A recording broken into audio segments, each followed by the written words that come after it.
A gap is finally starting to form between the top two and the rest. The question is it good news for Boro or not? As the Uruguayan curls one in. Oh, Middlesbrough take the lead!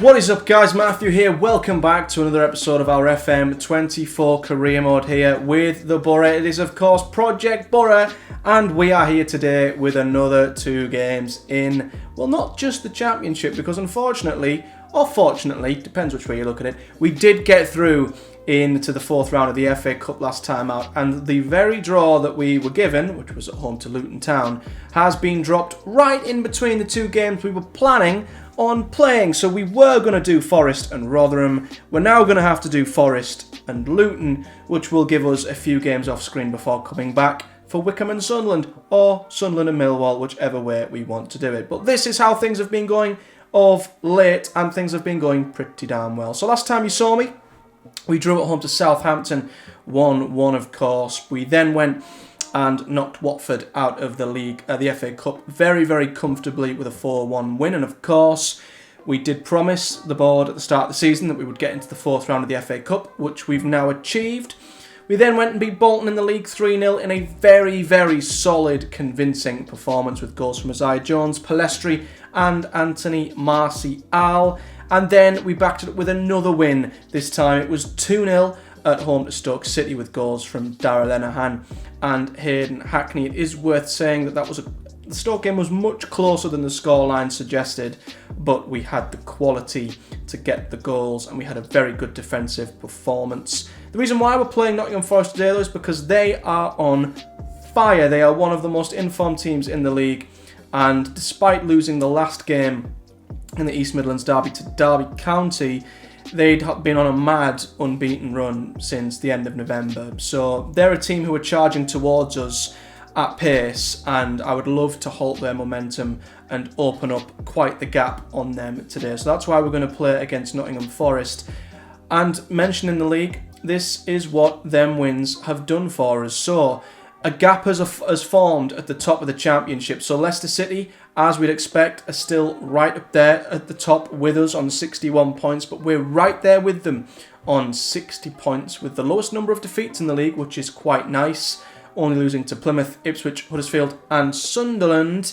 And we should never have lost the Ipswich game as well. That still annoys me. But Sunderland have dropped off massively. They're 6 points behind us now and have had a torrid time since the start of 2025. They've lost 3 league games in a row, been knocked out the FA Cup. Don't know what's going on there at Sunderland, but we said, didn't we, we'd expect a drop off from them. They're going through that now, so we need to take advantage while we can. So yeah, they're ahead of Blackburn. Forest are in there, as I say. Stoke 6th, 12 points off us now, so I feel like a playoff place should be doable. I mean, if we fluffed it now and didn't make playoffs, it would be an absolute disgrace, to be quite honest with you. But I'm hoping what was a 6-horse race for promotion is now turning into maybe a 4-horse race, maybe a 3-horse race. We just need to keep doing what we are doing, and we should hopefully get there in the end. So, looking at the stats so far in the Championship, we are the best, the top goal scorers in the division with 64 goals. We've made the most dribbles in the league as well. And in terms of independent stats, we have now got the top goal scorer in the league with Anthony Martial. He's got 18 goals thus far.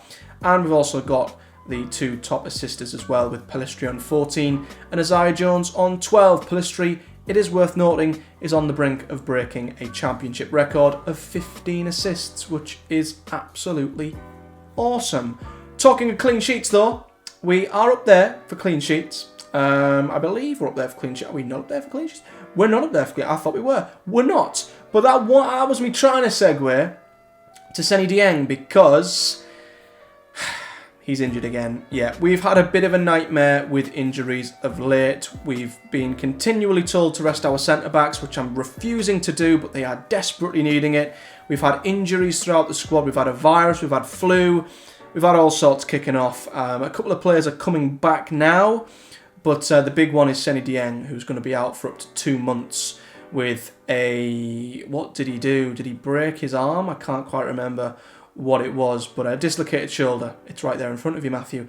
And we've sent him off to a specialist to hopefully get him back a little bit sooner. So, yeah, that's been a thing. As has the squad dynamics. Now, I don't know what's going on with FM24, but it seems like players get so much more upset and get a right grump on a lot quicker than they have done on past games. Because I've had players in who've been playing plenty, and they're just furious that they're not playing more. Bangura's been in, kicking off that he wants to leave because he's not playing enough. Even though he is, he's coming off the bench more than enough and is starting the odd game here and there. A couple of players agree, a couple of players don't.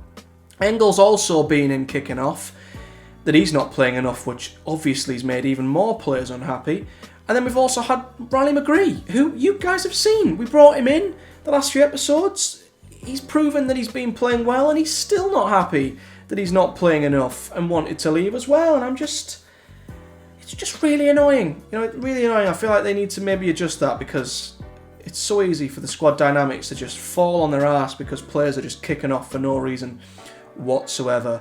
The final bit of housekeeping is transfers, and we've not done anything as yet because we are still waiting on Marcus Force to be sold, and I've been a bit too greedy, I think, with this one. We did have a bid from a Saudi club which was 15 million, I think, which I should have accepted. I didn't. I tried to push for more. They walked away, and we've since had nothing. No interest whatsoever. I think the Saudi clubs have buggered off.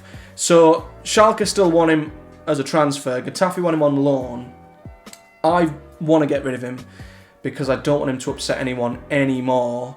And we did promise him that we would let him go if we got a bid of 19 million, which I think, again, is me being greedy. He was happy with that, but I don't know if we're going to get that through. So, yeah, as it stands, I don't want to commit to buying anybody until I have a full picture of the money that's going to be available to us, and at the moment we don't. So we'll monitor that as we go. I'm sure there'll be bids in at least before or during deadline day, and we might be able to get something sorted then. But that's enough housekeeping, that's enough waffle. 2 big games coming up. The first in the league, where we could open a gap to Nottingham Forest, which could be as big as 13 points. So here's the team ahead of the game against Nottingham Forest. A big, big game, and one I'm tempted to go balanced in, actually, given how they're playing at the moment. But, yep, Sol Bryn comes in goal for the injured Seny Dieng, a back 4 of Nathan Ferguson. I have gave in and rested one of the centre-backs, and I've opted to rest Scott McKenna. So Rav Vandenberg will come in, but I can't rest them both. So Daryl Linehan will have to persist, but he's the fitter of the two, which is good. Ryan Manning will start on the left. I was contemplating bringing Engel in because, of course, he's not very happy, but Manning's the better left back, and this is a huge game. Tommy Doyle will sit at as the centre of a 3. This is the best way I can keep them all happy because McGree's kicking off and Hackney's been kicking off. So I need to start them both. So luckily Tommy Doyle can play behind them and they can play in their preferred positions, and it keeps them both happy. And I mean, look at the quality from Doyle downwards. I mean, it's just incredible. 3.5 stars to 4 stars. It's immense. Jones and Pellistri have to start in a game of this importance, as does Martial, as much as Bangura wants to kick off. When you've got Pellistri and Jones, who are the 2 best assisters in the league, how are you going to get in front of them? How are you going to get ahead of them? You know, please tell me that. It's just the way it is. But yeah, we're doing well. Let's keep the run going. Hackney's feeling a bit complacent. He's another one who's just being annoyingly grumpy lately. And yeah, never known it be so tough to keep a team dynamic happy as this before. Maybe it is just because we've got them all on such big money and they're all expecting to start. And maybe it is my fault, but yeah, it's also a good thing that we've got so much quality and so many players who want to play. But all I'm concerned about is results. And so far, the results have been good. And we get the game underway. And this is a a highlight straight from kickoff, which is interesting and a little bit worrying, I'm not going to lie. Here's Nottingham Forest. I'm sure we drew with them in the first meeting, and they've nicked the ball off us there.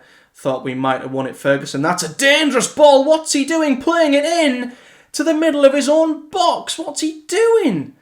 Luckily, Gibbs, White and Elanga couldn't make the most of it, but what the hell was Nathan Ferguson thinking by basically hoofing the ball back into his own box? Suicidal football from Nathan Ferguson. But we do have a corner coming in from the left. Ryan Manning will whip this one in. It's headed up by Worrell. Jones will retrieve it. Back to Riley McGree, who bends one into the corner, and that's a beautiful finish from Riley McGree. Even though he's not a happy bunny at the moment, he's been popping up and scoring goals left, right and centre, and has been playing every single game. And if he keeps doing that, he will continue to play every game. That's a beautiful finish from the Aussie, and it puts us 1-0 up, which is absolutely huge. The first goal in this game is massive, and thankfully it's come to the Boro. And I just want to keep Forest at arm's length. You know, if we draw, it's a better result for us than it is for them. They need to close the gap on us. You know, if we extend the gap to them, great. But if it stays the same, it stays the same. You know, it's no worry for us. But the ball has been bouncing around. We lost it on the right, but have since won it back. Forest are pressing us high, but we seem fairly content on the ball here. Lenihan out to Rav, who we wanted to play more this season and has been outstanding since he's come in. He's done very, very well. And McGree, confident, steps in field, plays it into Jones. Here's Hayden Hackney. He's played it through the eye of a needle at Pellistri, and he should be making it 2. What a ball from Hackney. Pellistri should have doubled our lead there. He really should have. It should be 2-0 Boro. Tommy Doyle whips it in towards Lenihan, and that was always going to be a tough header to pull off. But, big chance to make it 2. Not taken, but our attackers are having a very, very good game. And it looks like, despite an early Forest flurry, we are going to get into the half-time. And we are 1-0 up. And since we've scored, we've been pretty dominant. But I want us to keep going. Let's not get complacent. I'm not going to tell them to relax. I think we're doing well, but we can definitely go into another gear. I think that's fair. But I'm going to praise the defence. I'm also going to praise the midfield. And I'm going to give the attackers a bit of a boost and say, you've not been too bad, but you can do better. And instantly Forest have a corner on the right. Gibbs White with an outswinger to Joe Worrell. It's a point-blank save by Sol Bryn, but it's straight into the path of Felipe, who has a free header into the back of the Boro net, and that is not the start we wanted to the second half. Should Bryn have done better here? He did palm it into danger, and that's not ideal. We did not want to give Forest an early route back into this game. Literally from kick-off, Ferguson has just hoofed it aimlessly down the line. I don't know what he's doing. I mean, he's just giving the ball away. And that's so frustrating. As a manager who loves to keep possession and hates giving it away cheaply, that just does my head in so much. Luckily, he's won the ball and played it back to Sol Bryn. He plays it out to Riley McGree. Oh, Hackney's being caught on the ball there, though. Ball's getting played over the top. I've got a horrible feeling we've come out and started this second half very, very sloppily, and Alanga's hit the post. This is a little bit of a worrying start to the second half.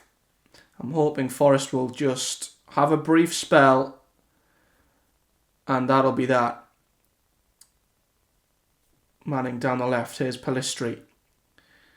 To Hackney, now McGree. It looks like they really are pressing us aggressively in midfield, Forest. We're having to be very good in possession. Hackney's lost it again. He's having a terrible game. And he's complacent as well. You know what? I can't be bothered with this, Hackney. You're complacent, you're dilly-dallying on the ball, and you're losing it left, right and centre. So we're going to bring on Lewis O'Brien and swap him with Tommy Doyle and bring him into midfield. And we'll leave it at that for now. But yeah, Hackney's doing my head in. Losing the ball and playing complacently. And I mean, if they go and score from here, it's on him essentially. Felipe, that's a great ball. Dennis is not onside, is he? He's onside. He squares it to Gibbs White. And that all come from Hayden Hackney giving the ball away, and Nottingham Forest have turned it around. And we were in a great position, really comfortable.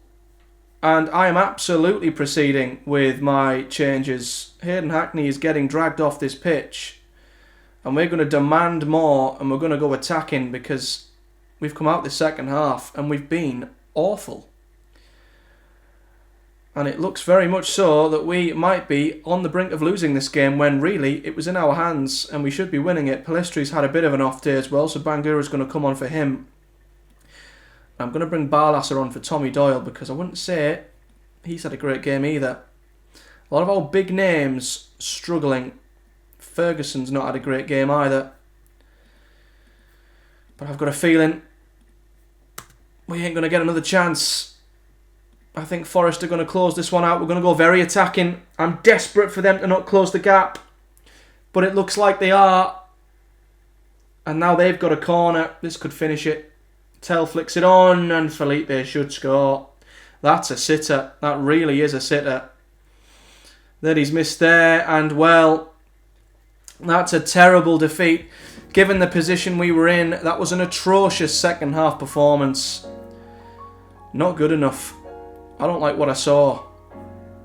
I do not like what I saw there at all. We've bottled a 1-goal lead. We were top of the league as it stands. We're no longer, and Blackburn have carved the gap down to 5. Forest 7. Sunderland yet to play. They play tomorrow. That's so annoying that we've bottled that lead. So here's the team for the cup game at home to Luton, and we've had to try and utilise as much squad depth as we can, and it's gave me a good idea of where we might have to strengthen actually if we do get the money in for Marcus Forss. But Solbrin is still in goal, as he would be the cup keeper, but he is just the keeper at the minute.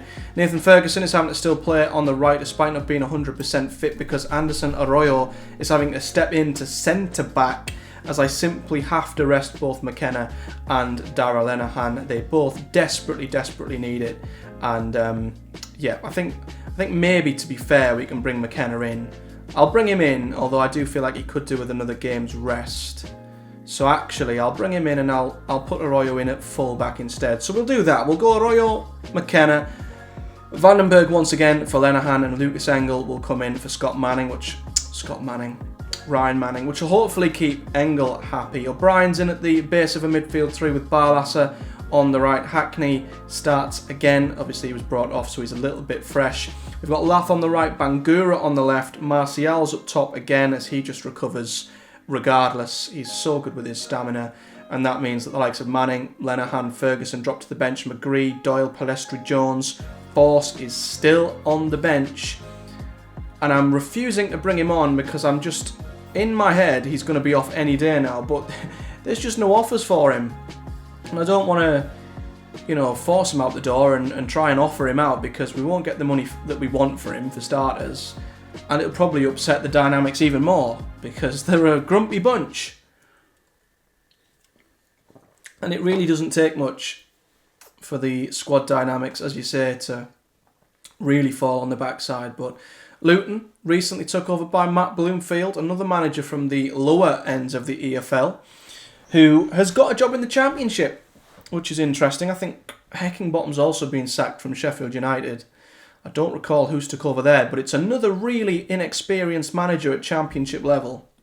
So it's interesting to see how these big clubs are going with their appointments, especially the freshly relegated ones. Here's Bell down the left-hand side for Luton Town.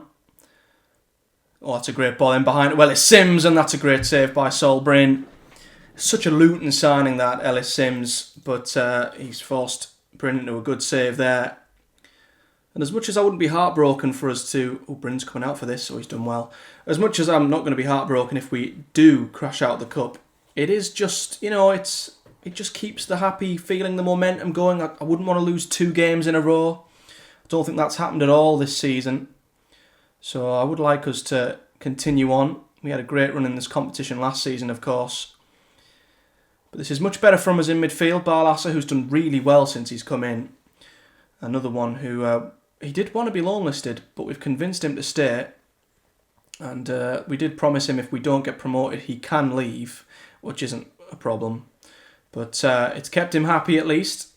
And he's now playing well, so we'll see how that develops. Vandenberg now switches it out well to Arroyo down the right-hand side here.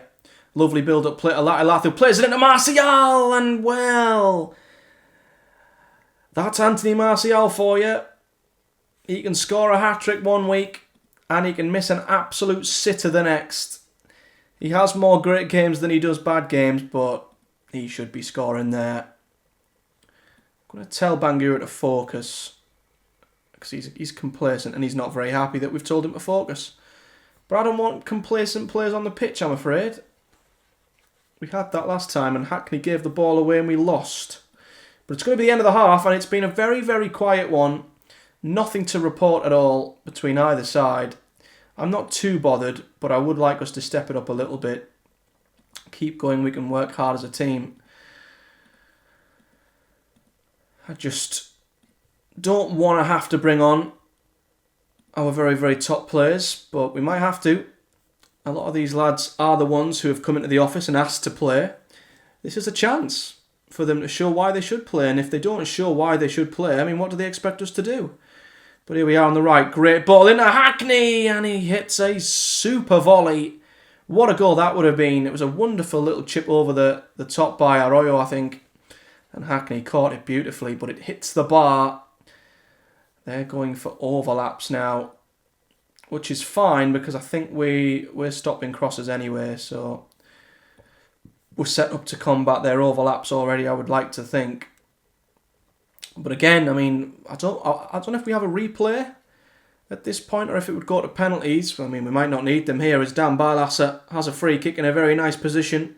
This is Tommy Doyle territory, but Tommy Doyle's not on the pitch. So can Dan Barlaser produce a moment of magic? Can he take inspiration from Sam Greenwood in real life? No, he can't. It's over the bar. And I'm going to do it. A lot of the lads who want to play, they've not done enough. Bangura's one, he's off. Palistri's on. Jones is on for Latilath, he's another. Tommy Doyle, he'll come on for Barlaser. And you know what? I'll swap Barlaser, Doyle for O'Brien and bring on Riley McGree. And I think Arroyo looks a bit tired, actually, but I'll leave him on. He's having a decent game. And I think I'm going to go attacking as well. Let's try and go for the win here. We've got our best players on. Let's turn it up. Let's flick the switch, turn the screw, get the game won. Or maybe we're just not. Maybe this is just going to peter out as one of the most boring 0-0 games you'll ever see. Sorry. That was bad.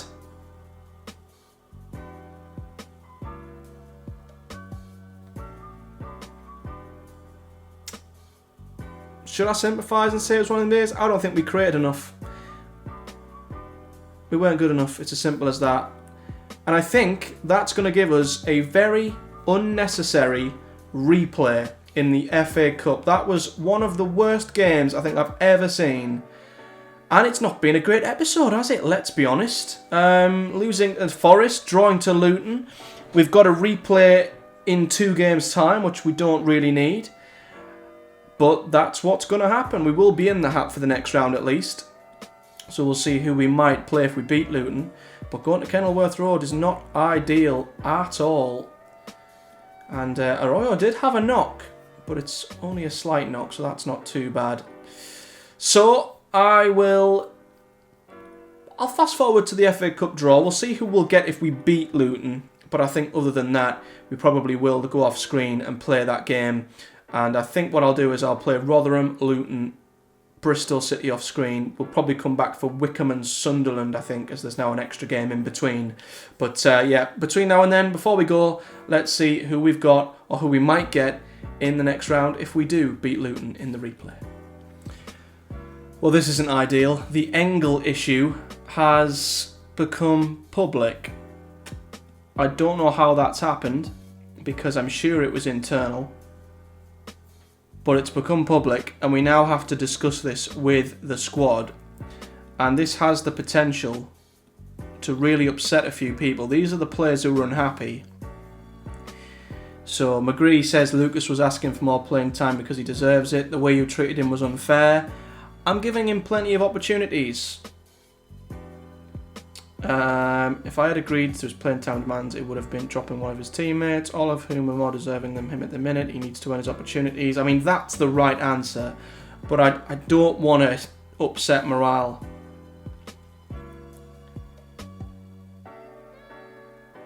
Maybe that's a better one. Lucas isn't playing as often as he wants because I feel that's best for everyone. The moment I start letting individuals affect team selection is the moment you lot should start worrying.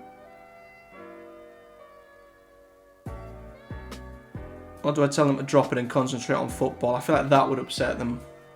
I mean, looking at this, Force hopefully will be off anyway, but Hackney's a team leader. And I don't want to be handing out promises either. I'm going to say this. I feel that's what's best. And the moment I start letting individuals affect... Yeah, we'll sit... Oh, and they've been let down by that. He could leave. He won't leave. I'll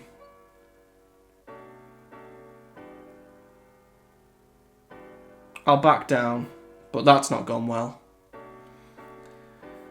That's not gone well at all. But I mean, I'm giving him chances. What the hell do they want? And that's a kick in the teeth, because that was a player I was wanting to maybe try and bring back in. He turned us down in the summer, and he's now joined West Brom, who are lower than us in the league. So make that make sense.